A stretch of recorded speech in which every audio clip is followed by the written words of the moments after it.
Information has been a bit slow surrounding some parts of Star Citizen this year, but this monthly report did not come unprepared. Character skills, new ships, AI improvements, mission givers, reputation, and a whole bunch of pyro polish. This is your latest monthly report on Star Citizen development, and it's huge. Sit back, enjoy the good news, and keep an eye out for that secret code that'll net you an extra entry into my monthly ship giveaway. Thank you for coming to my Tomato Talk.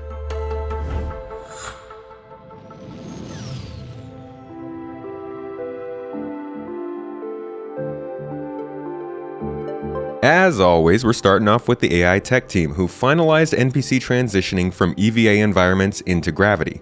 Hopefully it looks better than us. On the navigation side of things, they upgraded the navigation links that can connect to different mobility zones. This will help when AI are moving between ships and stations, ground and elevators, and so on and so forth. Work also continued on Boids. These are small 2D animals that will be present throughout the worlds of Star Citizen. Boids are a common asset across video games in general, used to bring life to locations with things like rodents, birds, and other small animals. The ever-important subsumption editor received some improvements which will help designers better create the logic flow of various NPCs around the game world. Various AI systems also received improvements, one major part being the synchronization of NPCs transitioning from usables. This could refer to something like multiple AI acting as a single unit loading and unloading a ship or trolley of their cargo.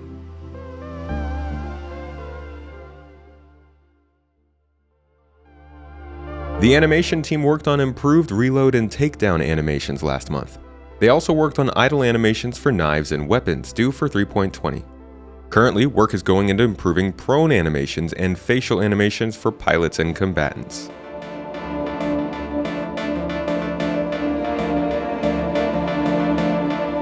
The character art team continued working on the Headhunters and Dusters outfits.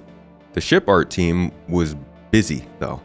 First, the Polaris began its white box pass to get ready for the long production cycle ahead. The rough interior white box was completed as well as the basic entity setup. The ship seems to be the first in CIG's push to finally start rolling out capital ships into the game more regularly, likely meant to coincide with static server meshing gaining some stability. This is a ship you likely won't see in-game until late next year at the earliest, though. An unannounced ship continued its LOD 0 pass, moving into its highest level of detail before the final art phase. The Crusader A1 Spirit progressed through final art, scheduled to be released in the 3.20 branch of updates. Unfortunately, the C1 cargo variant is still in the gray box phase due to primarily the cargo room. I'm guessing whoever worked on this ship was busy with other things, cause the empty cargo grid seems like it would be an easier design to finish and get feature complete than a bomb bay featuring new bombs. But I digress. Work on a new ship variant also continued, and yet another unannounced variant continued through the gray box. These could be referring to the Fury LX and any number of other ships. Maybe another recent release we know is coming with variants. The Tumbril Storm approached the end of production with LODs, lighting, and general polish taking the focus. I expect we could see this vehicle in the 3.20 branch of patches as well, though at the time of this writing that has not even been hinted at by the devs. Elsewhere, another all-new vehicle started work alongside its variants. Seeing as this is all new but not unannounced, and it's listed as a vehicle rather than a ship, I hope beyond hopes this is the Origin G12 entering production, though it is not listed anywhere on the progress tracker. 2 additional new variants went through the LOD 0 phase, and the team progressed through LOD 0 on the Santok Yai as well. Finally, the Origin X1 entered Greybox stage, introducing another hoverbike to the game that probably should have arrived much earlier. For anyone counting, that's 14 unique vehicles being worked on. They seem to be all about variants right now, which means more ships for less production time, but also could introduce unnecessary ships. We'll just have to see.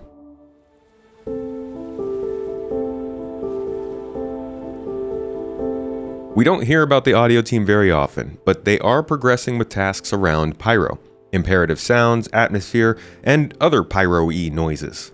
For some hands-on experience as to what this means, here is a short example.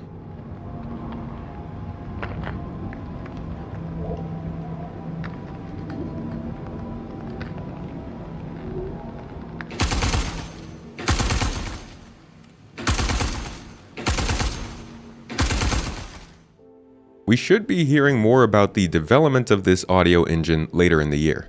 As with many parts of this game engine, audio has been developed in-house for better control and scalability going forward. Improvements were also made to flight, vibrations, impacts, and other sound effects that your ship might encounter while going about your day.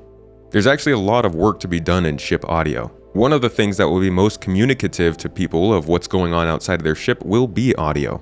In addition to that, as far as the lore goes, our ships actually recreate all audio noises around the ship. As a physicalized component, this could technically be damaged, which would remove your ability to hear what's going on around you in full clarity. My friend Hybrid V Audio actually simulated this in his own video you should go check out, but here's a quick demo of how he thought it would end up sounding. Might be a little bit more in depth than what we'll end up getting. Audio simulation offline.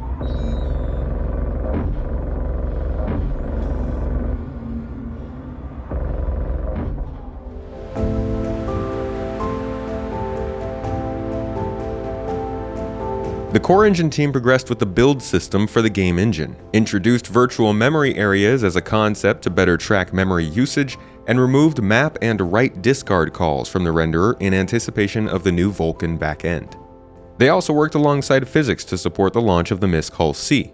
The physics team, meanwhile, updated the new cloth system and Maelstrom dynamic damage system, and they began improving the ragdoll physics. The Entity System team supported Rastar and the Resource Network, as well as the server meshing team in making necessary improvements and fixes to the system.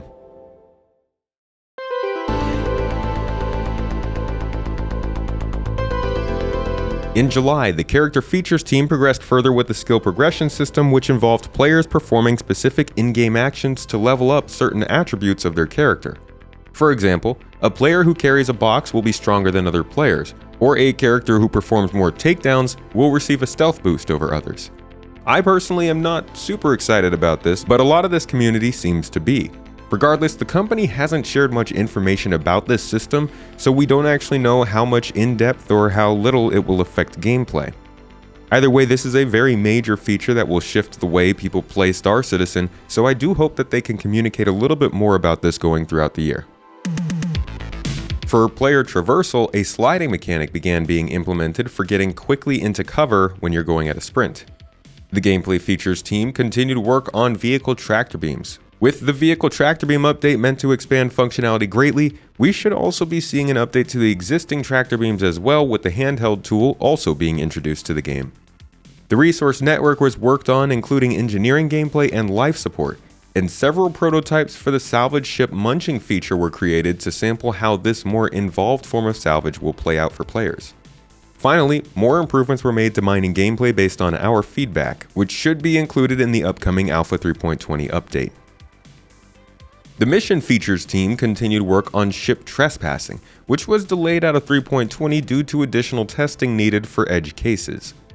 The Retrieve Consignment missions passed final review for 3.20. These missions seem to be made of various modules that I think will make up a large amount of interactions in the game. The Anti-Up module, which spawns enemy waves based on player success, the Dispensary module, which spits out valuables that need to be acquired, and the data pads that add an additional objective to all players, make for a more involved mission that I could see being applied to many other locations with different narratives surrounding them. Progress was also made on a new event being called a global event rather than a dynamic event. This could fall in line with the fact that a lot of smaller missions are actually the dynamic events, like the Korea Raid and Ghost Hollow mission, or it could mean that this mission will not be dynamically spawned as they were meant to be. Just about all of what we could call global events in the game right now don't actually spawn dynamically. They are triggered and scheduled by CIG, despite originally being dynamic events. So we'll have to see how that system plays out, but for now, the terminology does call into question how it will go forward. Either way, this new event is called Blockade Runner, and it's only being prototyped right now, so it'll likely be a while before we see it. The initial planning for cargo missions was also prototyped, requiring players to recover cargo from disabled ships or disabling and boarding a ship to secure the cargo themselves. We don't know how much cargo is involved here, but this at least shows proper cargo missions and cargo plus combat missions being developed. While we hoped for them a bit earlier, we can sigh in relief as cargo hauling looks like it's getting additional support soon. Finally, code work began on Reputation. Praise be. This is the main form of progression in the game, since you can buy ships. Your reputation in game will define the prices you pay for goods and services, the places you can freely move, and who will attack or assist you in the game. And it will do this for every faction, company, and significant individual you encounter. This is going to be a big system that largely defines how each player will experience Star Citizen differently.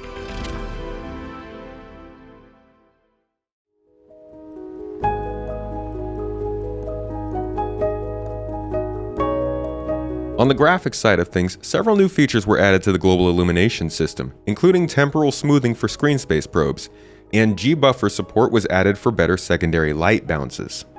While we knew GI technology would be a focus after the Vulkan API was implemented, I don't think anybody expected to see global illumination or ray tracing applications in game just yet, but the company likely wants the technology running for the release of Squadron 42.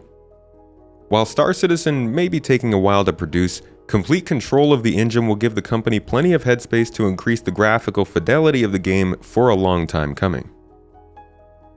AMD's memory allocation API was also integrated into the Vulkan backend, improving stability, stream times, and buffer read times. A reduction in streaming and rendering dependencies also improved performance. The UI silhouette feature, which is used for various scanning and interaction features, is seeing an update, and the upcoming mini-map received a ping effect for objective tracking when applicable. A lot of work went into water physics and simulation as well. Puddles, large water collisions, and water buffer regions are amongst many efforts going into the water simulation, necessary for the various lakes, seas, rivers, and pools in the game, for those cinematic water landings.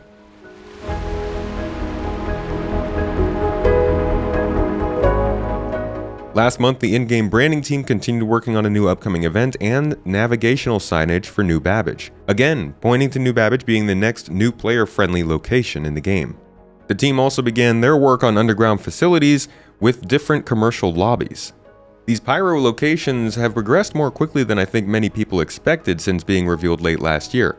With the branding team getting involved, it sounds like the final polishing touches are beginning to go into the new underground locations. Hopefully we'll see many of the new missions we know are being made applied to these new places. The team also made some final touch-ups and polish passes on Pyro, hinting at their work also finishing up in the new star system.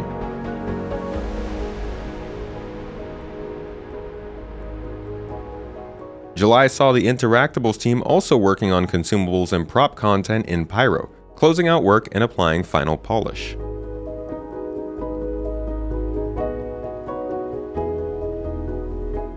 The lighting team also polished and cleaned up their work in Pyro, and cleaned up various locations including the system's gas clouds. They also progressed with Crusader's new mission areas coming in the 3.20 branch.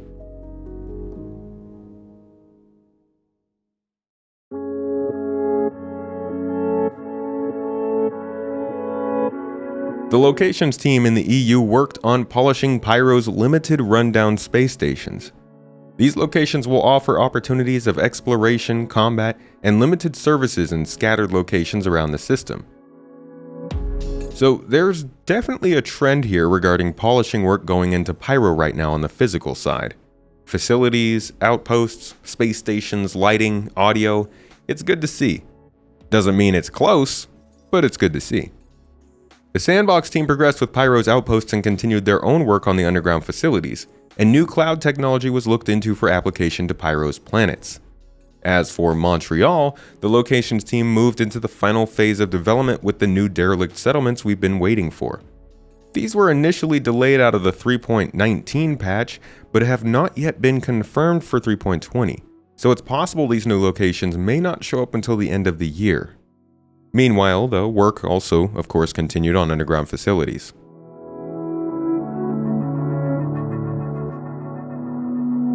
Last month, the narrative team continued working with other teams on Pyro missions, mission providers, and the overall mission system update, including missions that require interaction in multiple star systems. I'll be honest, with narrative at this stage, it'll likely be a few more quarters before more in-depth mission content is on its way to Pyro, so set your expectations. Meanwhile, air traffic control is getting updates to accommodate cargo loading and unloading. And the studio also created positions for 2 new dedicated narrative designers that are meant to focus on NPC populations in-game, ranging from mission givers to city crowds. The aim with these folks will be to make sure all NPCs fit the location they are in and bring more life to the game. And yes, this would obviously be done after the NPCs are done standing on chairs all the time.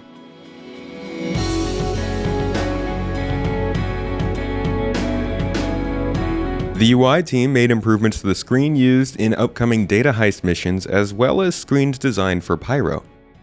The core tech team in UI made adjustments and improvements to the building block system, with the aim of reducing CPU footprint and significantly increasing performance for UI game-wide.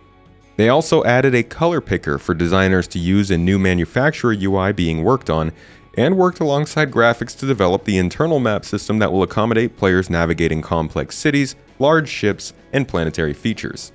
This will surely be a game changer when it enters the game, but I'm more interested in how the data to populate such maps will be acquired in-game.